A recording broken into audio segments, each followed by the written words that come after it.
Welcome to Tuesday Cafe. I'm Sean Canan, and we are broadcasting live on February 27th from the studios of WMNF in Tampa. And we are raising funds today. Normally, we will hear an interview on Tuesday Cafe, and we're going to hear some examples of that later on in the show. But I'd like to ask you right now to go to your phones and to support the great programming that we bring you on WMNF. All of the great hosts that we have, most of them are volunteers. They do such a great job, and that's so much worth supporting. Right now, I'm asking you to specifically support Tuesday Cafe, but you can make it essentially a gift to all of our news and public affairs shows because they do such a great job.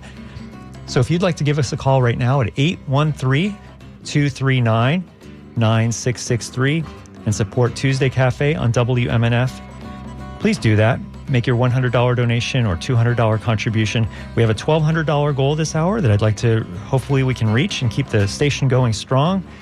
Give us a call right now. I do have some people to thank during Democracy Now! Because as I'm learning, we had a great flurry of support right there at the end. And Democracy Now! Did make its goal today. So thank you to all of our donors. I really appreciate that. We have a Circle of Friends member at the $9.05 a month donation level. This is Cynthia New, and she is getting an artist t-shirt. So thank you so much. You can see that artist t-shirt on our website, which is WMNF.org. Ramesh Persad is also donating $107 to WMNF, so thank you for that. Damon Hull has contributed $128. He says, thank you for Progressive Media. He's getting that artist t-shirt. What's all the buzz about the artist t-shirt? You probably want this as well. You can see it at WMNF.org. It's a great blue color, and it has a wonderful design by Doug Wright, who is a local artist at Doug Wright Studio on Instagram. And you can check out his art here on the WMNF.org website, and that lovely t-shirt can be yours for a $100 donation. Cheryl Hapke has contributed $108. She says, WMNF gets me through the day. I love getting the news through Democracy Now! Cheryl is getting a, guess what, artist t-shirt. Thank you for that. And James Witten is getting 2 artist t-shirts. He's joining the Circle of Friends at $50 a month. So thank you so much to James and to all those other donors. WMNF's Tuesday Cafe is coming up. Democracy Now! Did make its goal today, and I'm really happy about that. It's the second day of the 5 days that it has made its goal, so that's really fantastic news. So what I'd like to do now is to ask you to support Tuesday Cafe. Here's the number to call, 813-239-9663. If you appreciate the interviews that I've done over the last few months, give us a call right now and show your support. You can also make a donation at WMNF.org. Well, here's just one of the examples of the interviews that I have done during the last few months on Tuesday Cafe.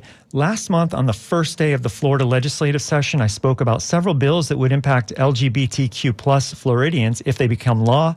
And my guests were Joe Saunders, who is the Senior Political Director of Equality Florida, and Quinn Diaz, a Public Policy Associate with Equality Florida.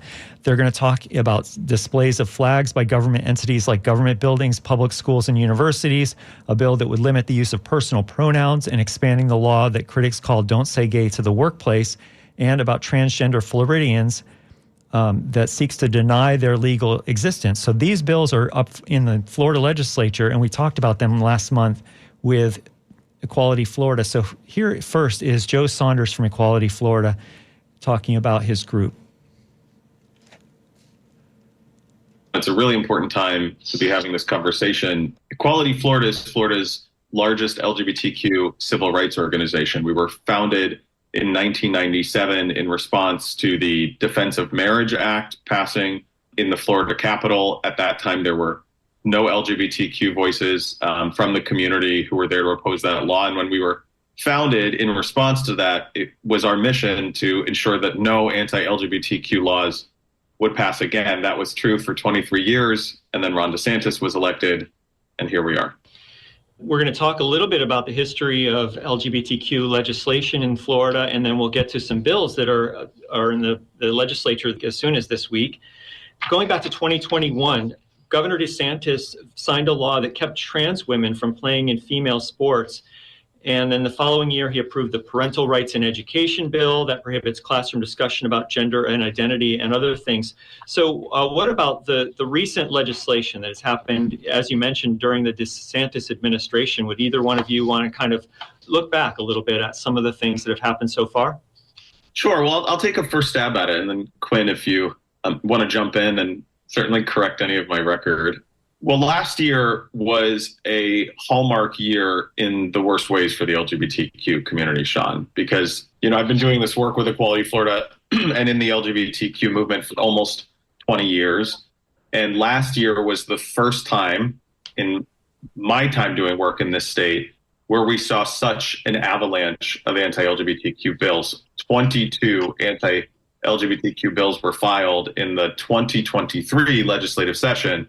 And when the dust settled and all was said and done, the substance of 17 of them was passed into law.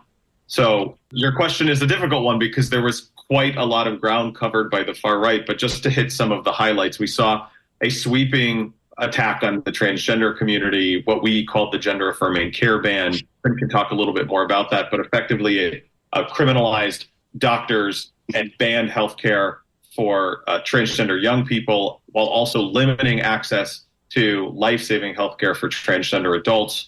We saw the bathroom bill pass, which was a sweeping mandate on public buildings, local governments, colleges, universities, high schools, and middle schools to require the policing of transgender people as they entered public restrooms. We certainly saw the expansion of the Don't Say Gay or Trans law, which I think most of the public is familiar with at this point. Our law that when it was first filed 2 years ago was supposed to just be about K through third grade, and then in law saw an expansion up to eighth grade until the Board of Education, fueled by our education secretary, Manny Diaz, instituted a rule through all K through 12 grades. So there have really been a sweeping number of attacks on the freedoms of LGBTQ Floridians and an agenda coming from Tallahassee focused on censorship and surveillance. And Equality Florida called that a slate of hate that came out in about a year ago. And Quinn, do you have anything you'd like to add about what Joe was saying?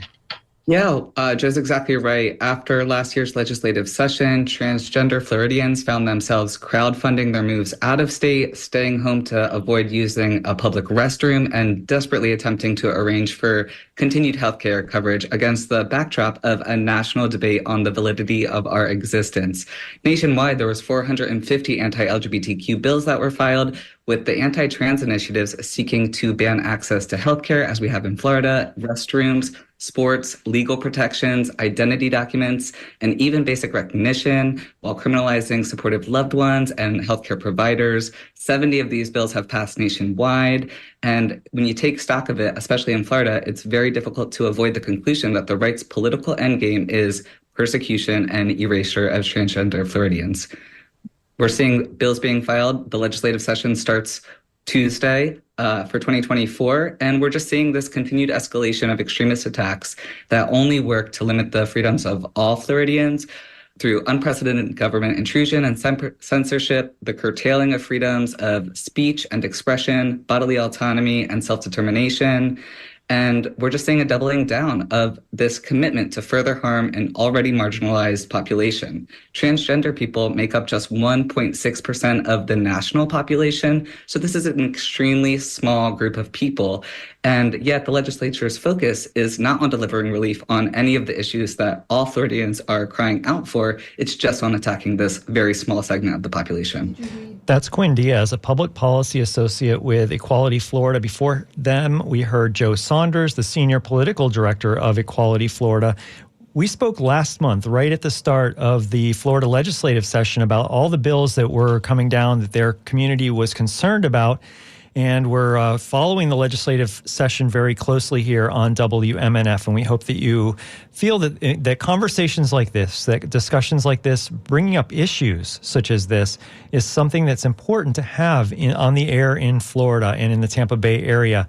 If you do think it's important, if you like hearing from Equality Florida and you like hearing what's going on in the Florida legislature, please support it with your financial contribution to WMNF. Here's how you can do that. 813-283-8255. 1-800-239-9663. You can also make a donation at WMNF.org. And we have a $1,200 goal this hour. I think we can make it. We're about a tenth of the way there. I'm going to thank some people in just a second, but we really do need to hear from you. I see a phone line ringing right now. I hope that's a donation. That would be fantastic. So we'd like to thank you as well. Give us a call at 813-239-9663 or donate at WMNF.org. And Randy is here. Again, folks, this show is rebroadcast on TBAE, which is our local television network, open access in Hillsborough County. So your donation helps not only fund WMNF, but then takes that voice and moves it out beyond the listening area or the internet. And Sean, I'm going to put you on the spot a little bit. Ruh-roh. Have you seen the Florida News Broadcasters Awards list? I have not. So the finalists have come out. They Yes. have not announced the winners. The winners won't be announced till April, but the finalists have been announced. Yeah. And the WMNF News team has made the finalist list for the Florida News Broadcasters Hot dog. Awards. That's great. So wanted to say congratulations to you and the team. Thank you. For getting that fabulous honor of being a finalist. And that's what you do. When you contribute to WMNF, you elevate this news team. You broadcast the voice. You amplify the voices of WMNF in the mission. So give a call, 813-239-9663, or hit donate now at WMNF.org and amplify the values that you are already connecting with. If you believe in the WMNF mission, what you do helps contribute and make that happen.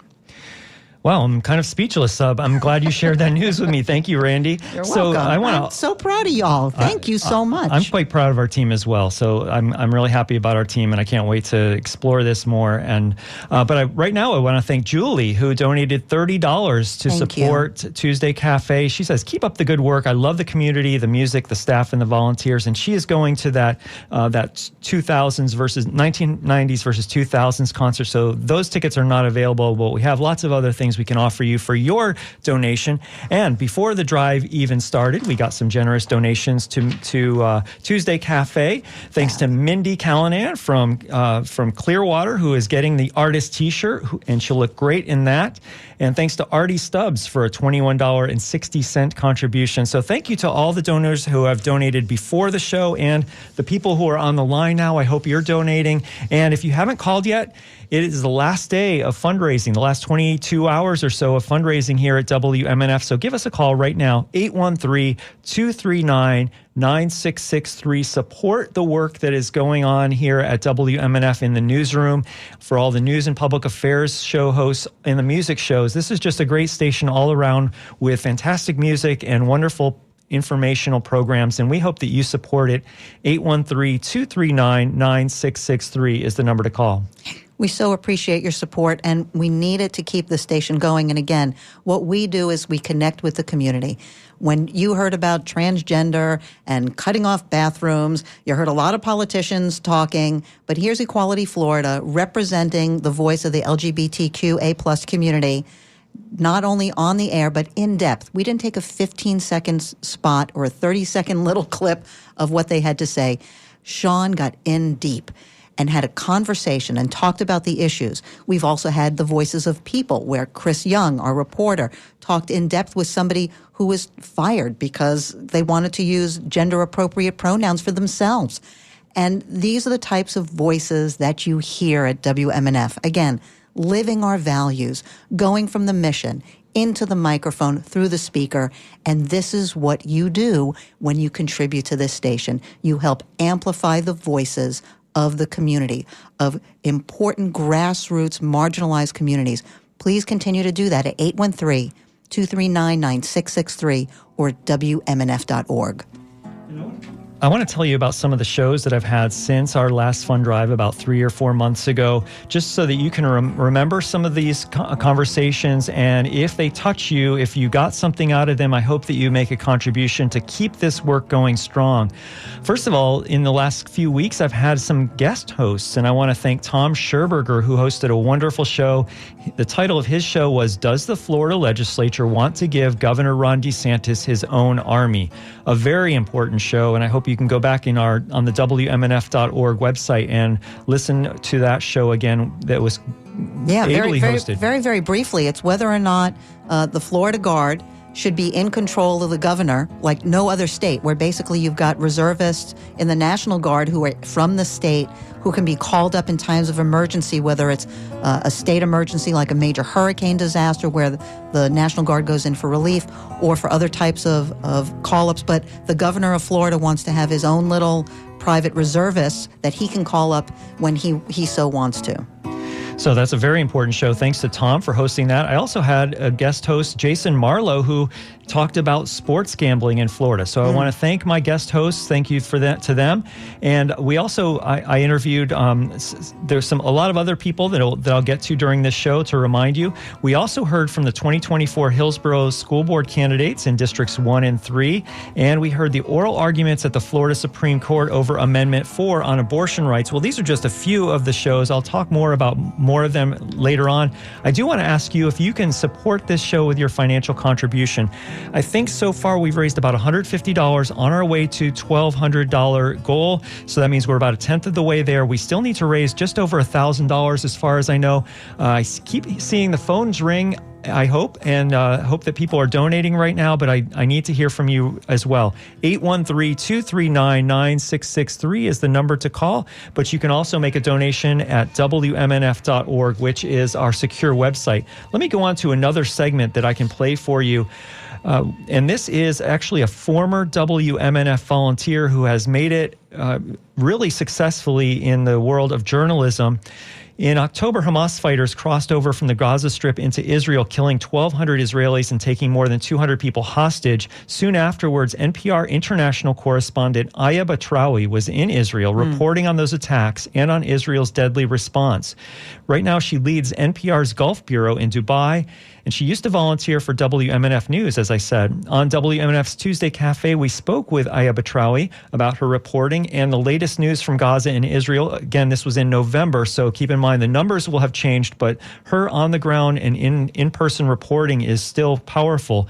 Here you can hear us talking about and playing audio clips from her interviews with people in Israel and Palestine. So here is part of my interview with Aya Batrawi, who was reporting from Israel soon after the Hamas attacks. Her mother was a nurse. She's an American Israeli nurse. And here's the thing that she was saying to me. She grew up in one of these kibbutz that are in the south, very leftist kibbutz, she said, very left-leaning. And she said that she grew up actually knowing people in Gaza before there had been this massive withdrawal from Gaza by Israeli settlers, and they took down the settlements there in Israeli building blocks, and then they partitioned and sort of just like closed off Gaza from the rest of Israel. So this was a totally different era. Like, people might not even remember that this was the case, that they actually used to live together in the same area, and maybe it wasn't, like that neighborly, but they used to share the same coastline and the same beach. And she's saying, and I think what was so interesting about her quote is kind of how she says, I just don't see them the same anymore, and I don't think I can differentiate between civilians and Hamas. And I think that's a very interesting thing to say, because what we're also seeing in Gaza are staggering numbers that we have never seen before in these conflicts. And I've talked to so many people who've worked for so long on Gaza, doctors, aid workers, UN representatives who've been in and out of Gaza for years, and they've never seen what we're seeing. In just 1 month, there have been over 10,300 deaths, according to the Palestinian health officials there. There have been over 4,300 children killed. The latest figures today, and those numbers are rising every day, the latest figures are 26,000 wounded in the Gaza Strip and 1,300 children missing under the rubble still. 1,000 unidentified bodies, mass graves. The situation is so bad that they haven't had time to identify the people they're burying. And it's so dire that I've been hearing from doctors and people in the northern part of Gaza that they aren't even able to reach the wounded. And so they're digging with their bare hands. You've probably seen these on social media, on videos on social media, people digging with their bare hands, unable to reach to these people. So there are people who are trapped under the rubble that are alive and they cannot be saved. Bread lines have been bombed. Hospitals have been bombed. Schools UN shelters have been bombed. Over 200,000 homes, according to the Palestinians, have been destroyed. Universities have been bombed. You have ambulances have been bombed. We just had a convoy of ambulances on Friday out front of the biggest hospital in Gaza, Al Shifa Hospital, bombed. The Palestinian Red Crescent says their ambulance was carrying a 35-year-old woman who was critically injured south to the Rafah crossing so she could get treatment in Egypt. And they said that their ambulance was attacked by an Israeli missile. And that attack killed 15 people outside of the hospital and wounded 60 others. It was a horrific scene of just carnage.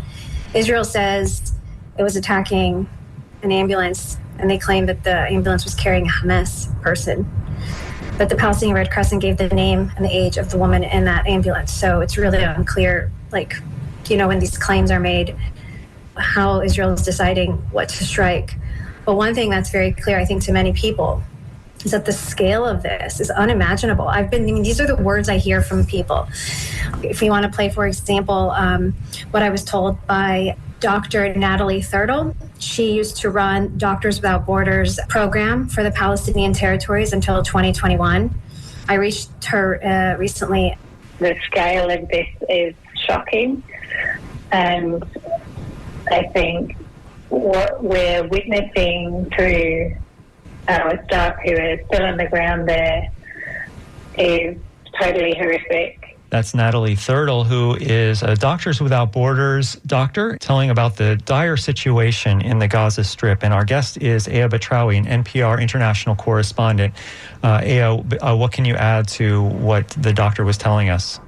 So again, as you heard her say, she's never seen anything of the scale. And I need to just keep emphasizing that because everyone I've spoken to who works in Gaza or who lives in Gaza continues to tell me this. And Gaza has been through a lot. This is its fifth war or conflict since 2008. So if you're a 15-year-old child, this is your fifth war or something close to it in just your entire lifespan. The psychological trauma in addition to this cannot be described. And I struggle with words to try to explain and understand as well, like the trauma to children. I saw one video that I think really, really captures some of the trauma that children in Gaza are facing because they can hear the bombs. They can hear a constant sound of drones humming overhead, Israeli aerial surveillance drones and armed drones. That's Aya Batrawi. She leads NPR's Gulf Bureau in Dubai, and she used to volunteer for WMNF News.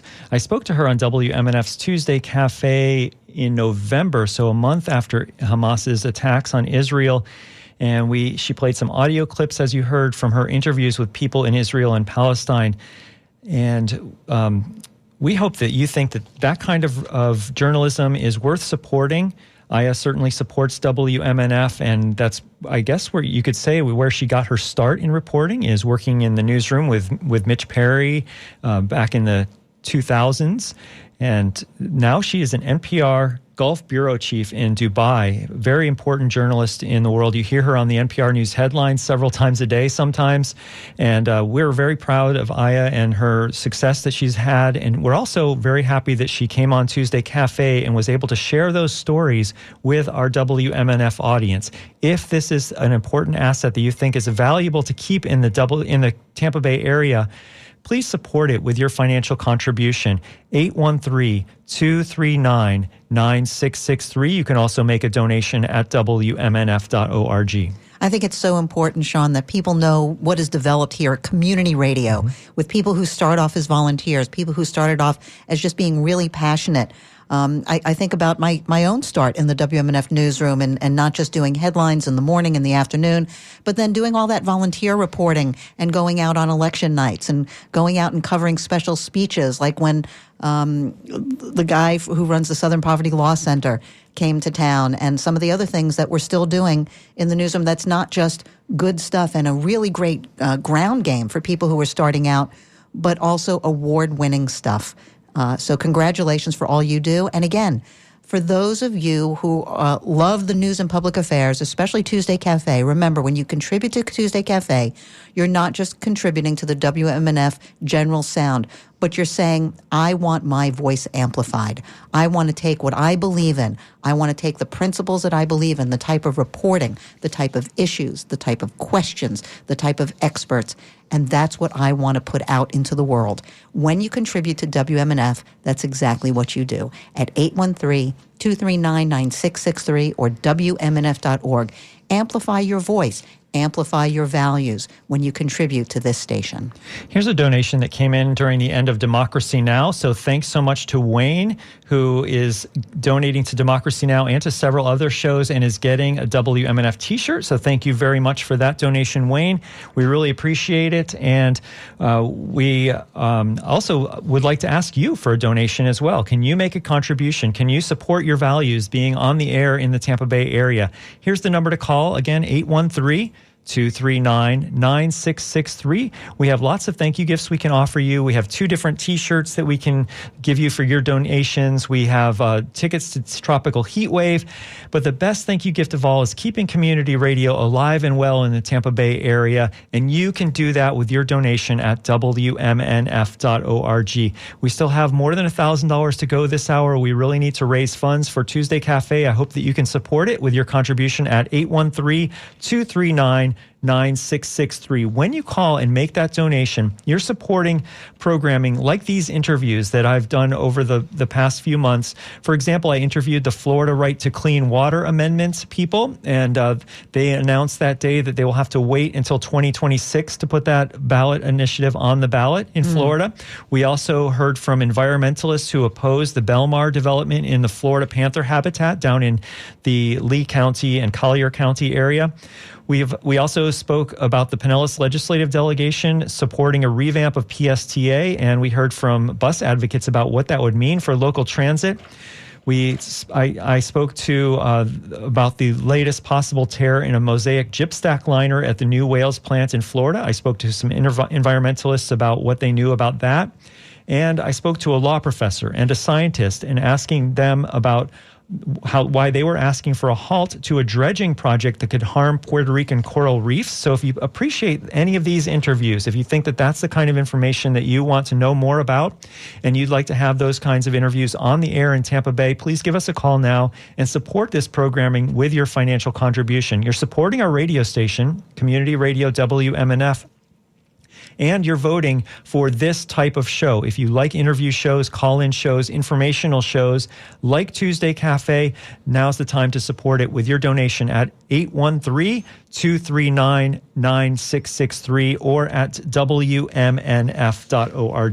You know, Sean, you're talking about all these environmental issues that you've touched upon. And truth be told, both you and I have a little bit of an academic background in environmental studies. And we understand that while we see all these big stories about climate change and global warming and drastic weather changes, what folks may not realize, well, except for maybe the WMNF listener because they listen to your show, is that all of these little things are interconnected, whether it's the manatees or coral or marshlands or development. All of these things contribute to our global climate that humans have such a huge impact in, and we can actually heal some of these things that are troublesome.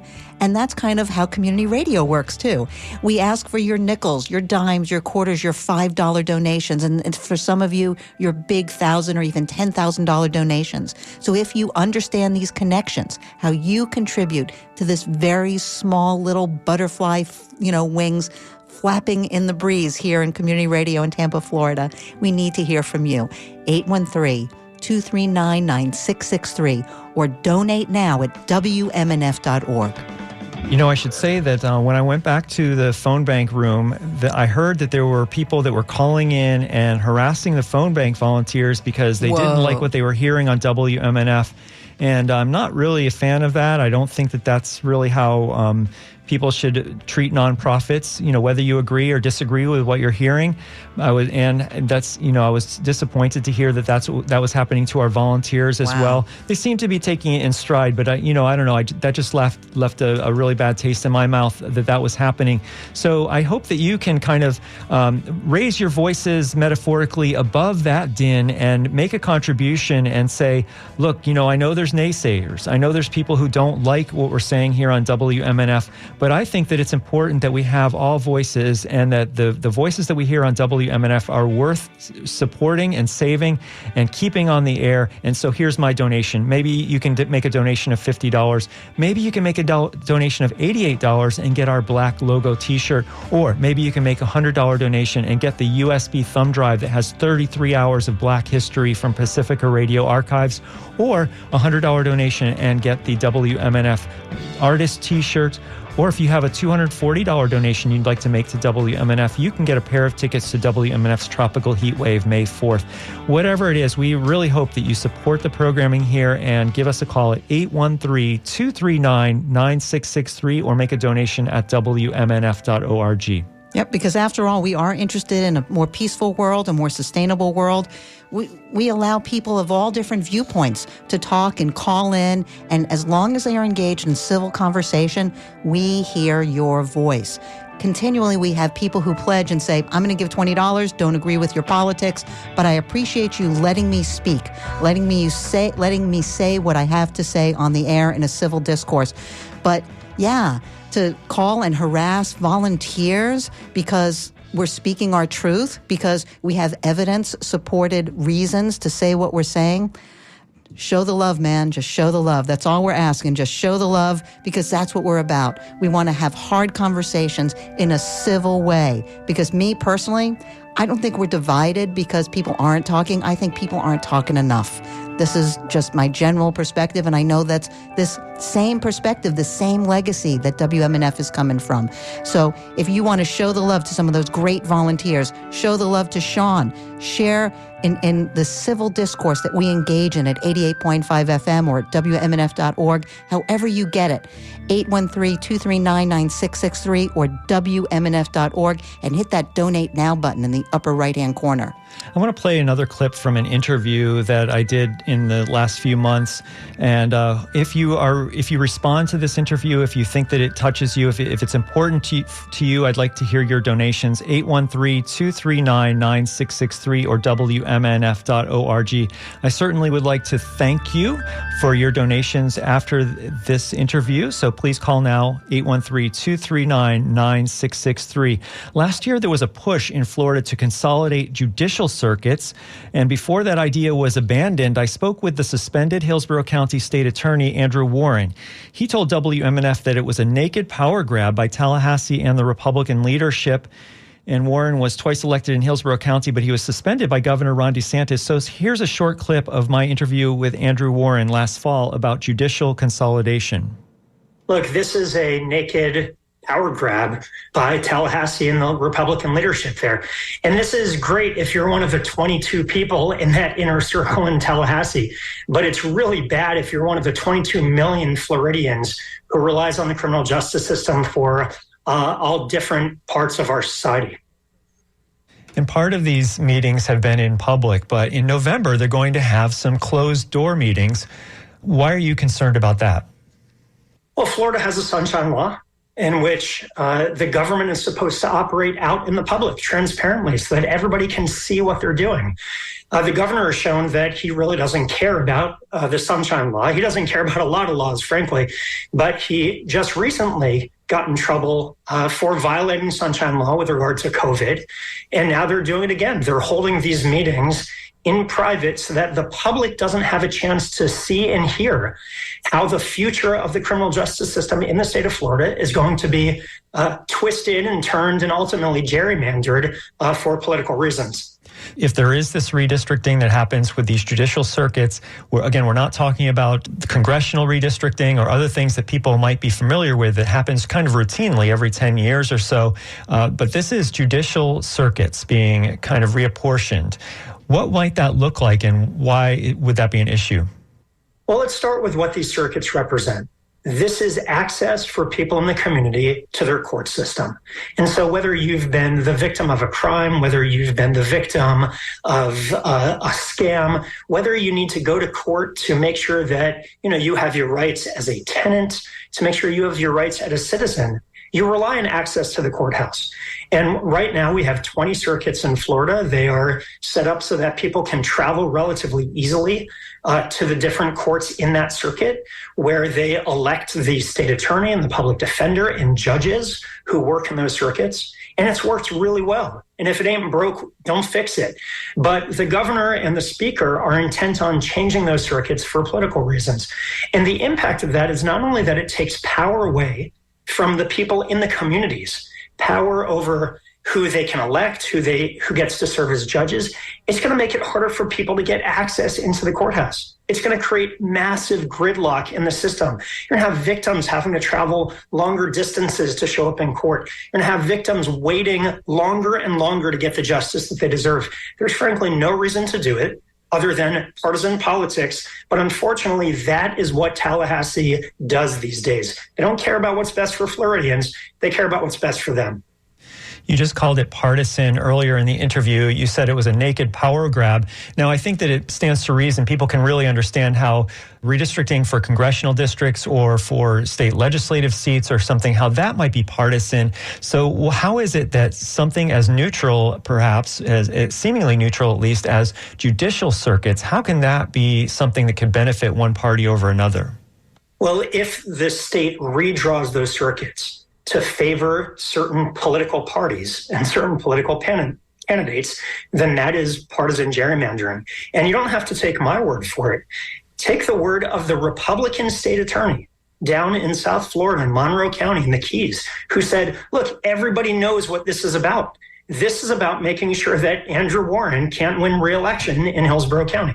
This is about making sure that a Democrat can't win election in Hillsborough County. This is about making sure that Republicans can win elections in Hillsborough County and in the Orlando area. That's what it is. And again, that's coming from members of the governor's own party who are saying, don't do this. We know what you're doing. It's bad for Floridians. It may help your floundering presidential campaign, but this is not what Florida wants, not what Florida needs, and it's bad for the citizens. So let's talk specifically here about Hillsborough and the possibility of it being redistricted. So if Hillsborough's judicial circuit, which right now just is its own state attorney's district or circuit, so how, if that's redistricted, how would that impact your decision about whether to run again for state attorney? I mean, there are a few single county circuits in the state, and they're based on the size. And Hillsborough County is a large county, 1.5 million people. And so we want to make sure that the county is set up and the circuit is set up in a way that people have access to the courts and they have control over the people that they elect and they put into office. Clearly, the governor is hostile to that idea that the people get to decide who serves in an elected office. But the way this could happen is they could change Hillsborough County. They could combine it with other counties. Look, we don't know what's going to happen, but I can tell you this. The powers that be in Tallahassee know exactly what they're going to do. And if you think that this is some, open process where they're going to take input from the people and then make a decision that's best for Floridians, you've been living under a rock in this state. I mean, the governor and the speaker know exactly what they're going to do.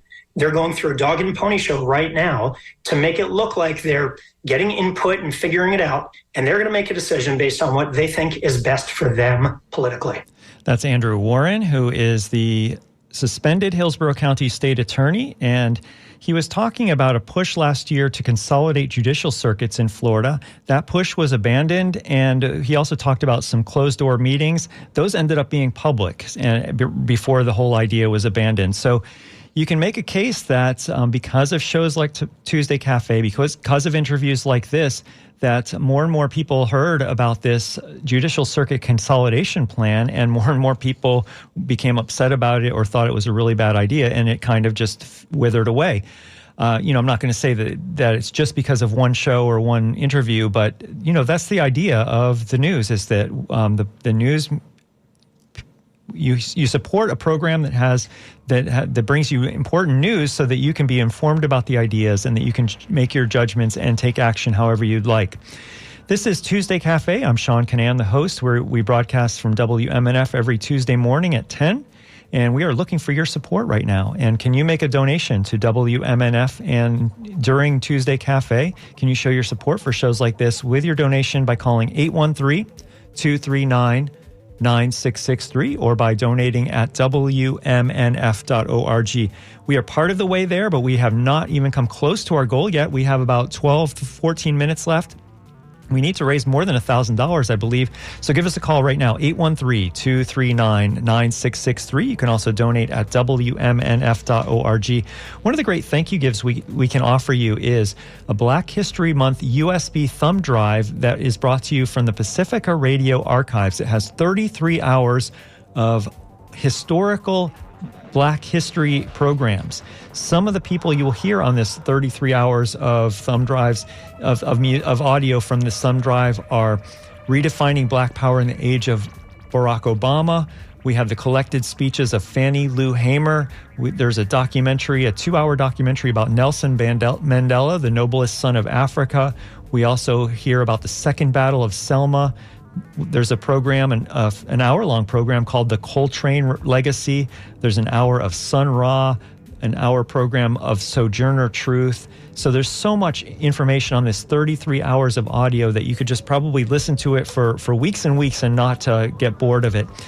That's available for a $100 donation. Think about what a great gift that could make, or if you want to just put it in your car when you're making a road trip.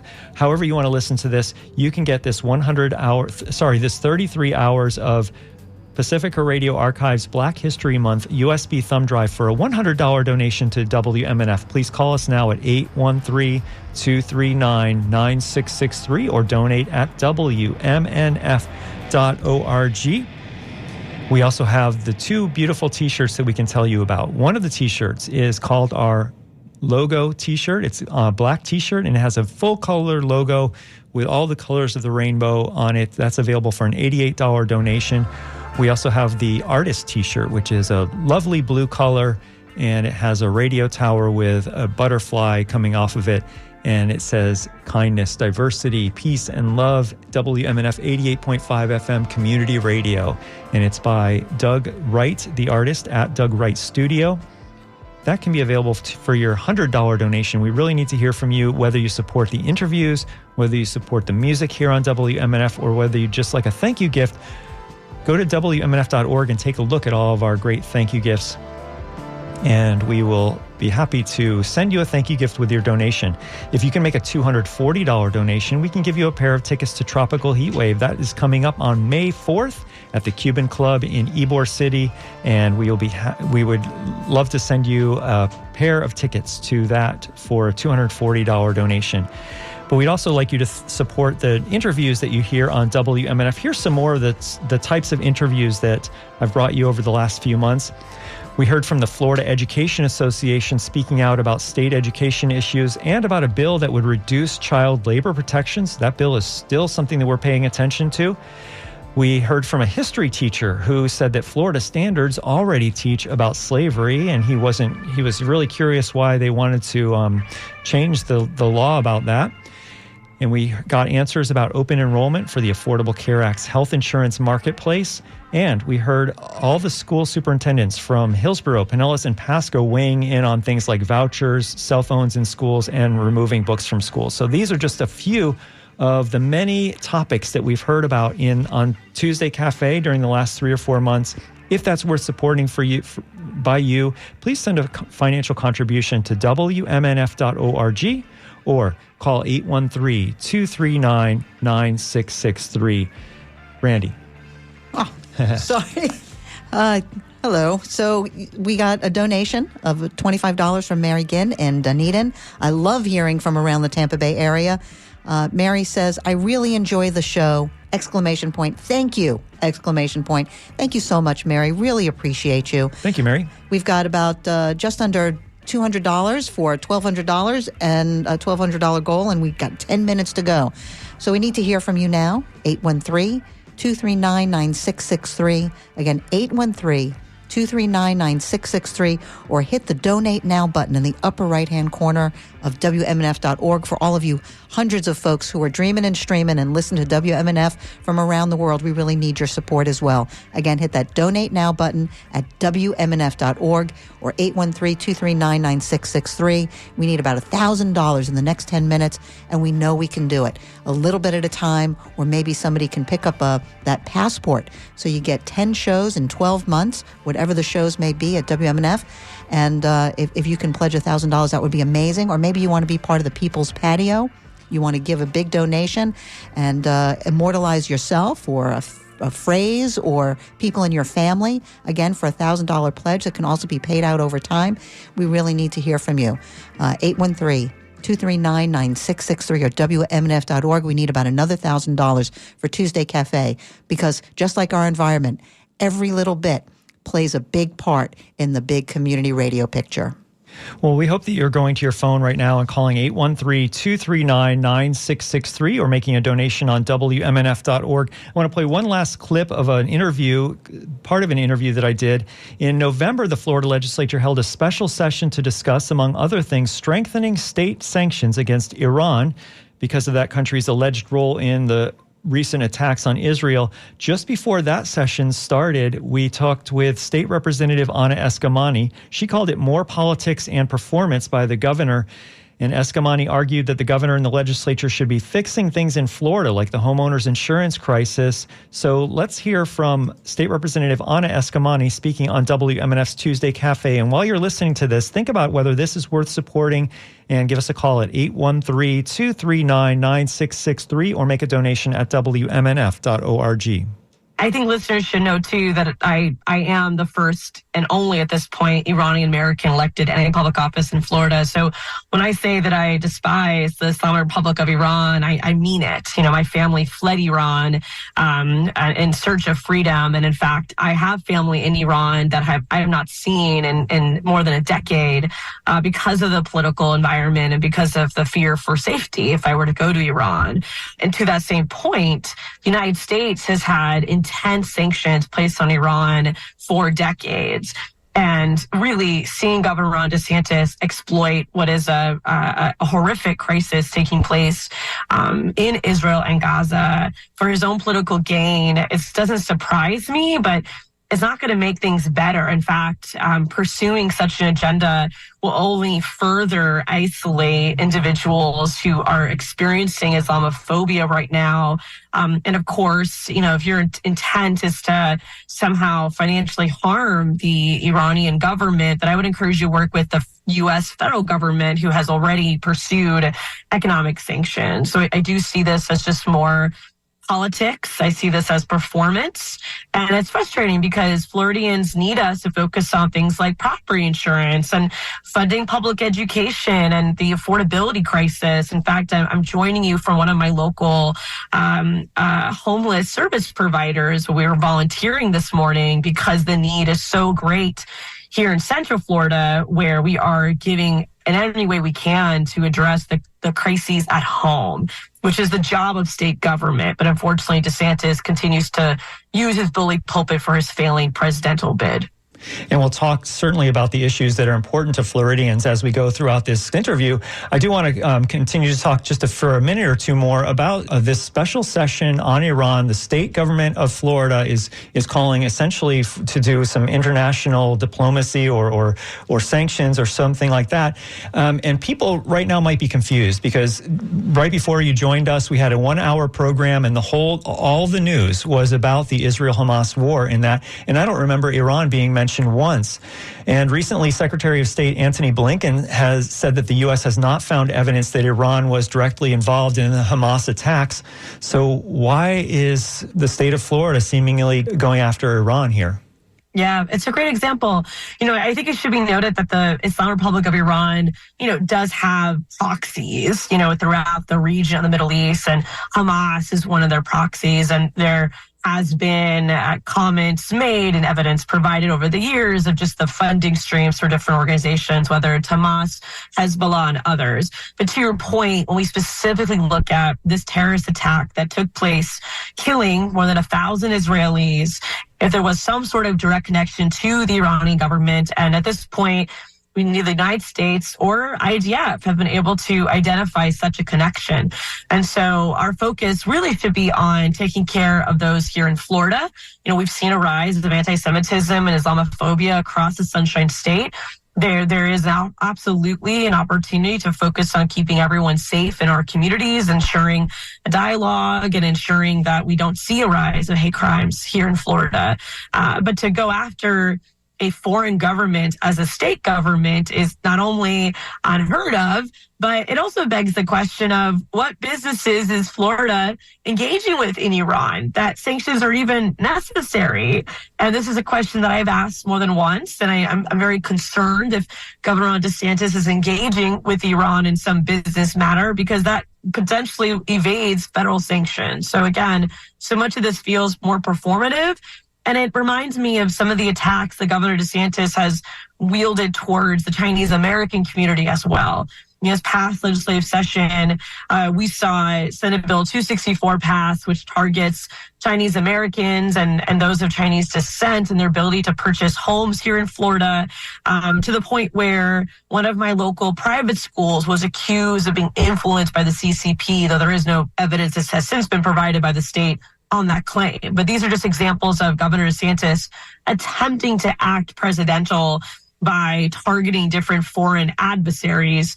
And of course, I say attempting to look presidential because even his base has not been impressed by any of these attempts. That's State Representative Anna Eskamani, a Democrat from the Orlando area, speaking in October on WMNF's Tuesday Cafe. She was talking about a special session that was about to be held about, among other things, strengthening state sanctions against Iran. So we heard from her about what she thought about all that. And you are listening to WMNF Tampa. This is Tuesday Cafe, and we're asking for funds right now to support programming like this, to support the news and music that you hear on WMNF. And we'd like to thank you for your donation. We are getting some donations right in. I'll thank these people right now. Thanks so much to Richard John Canan. He's my uncle in Boulder. Thank you so much, and is continuing his monthly contribution as well, but this is an additional one-time donation. Thank you, Richard John. Also, Julie Jenkins is contributing to Tuesday Cafe. Thank you, Julie. And Sarah Hathaway is donating and says, I always wish I could give more. Your reporting is essential. It's the only trusted source of local news. Well, that's a darling thing for you to say, Sarah. Thank you so much. I appreciate that. We're glad that we are a trusted source of news in the WMNF listening area and beyond. So we can do that because of the generous donations like the ones you just heard. 813-239-9663 is how you can make your donation to WMNF and to Tuesday Cafe in the last 3 minutes of the news and public affairs block this morning during Tuesday Cafe, at least. Next up is Wavemakers. What an awesome show to support there as well. And we hope that you support it. NPR News is coming up. That's worth supporting. And then later on, we'll hear alternative radio with the 90th birthday of Ralph Nader. We'll hear from him. So right now, we'd like to hear in the last 2 minutes or so that there is support for Tuesday Cafe. 813-239-9663 or WMNF.org. Howard just took the Pacifica USB Black History Drive, so thank you for that $100 donation, Howard. Please call now, 813-239-9663. Randy? And as we've said multiple times here, but if you're just tuning in or you're one of those dedicated listeners and you have yet to call in or hit the Donate Now button, if you're one of our streamers, our dreaming streamers, please hit that Donate Now button and amplify your voice, amplify your values. Let us know how important this is to you, because community radio only happens because of you.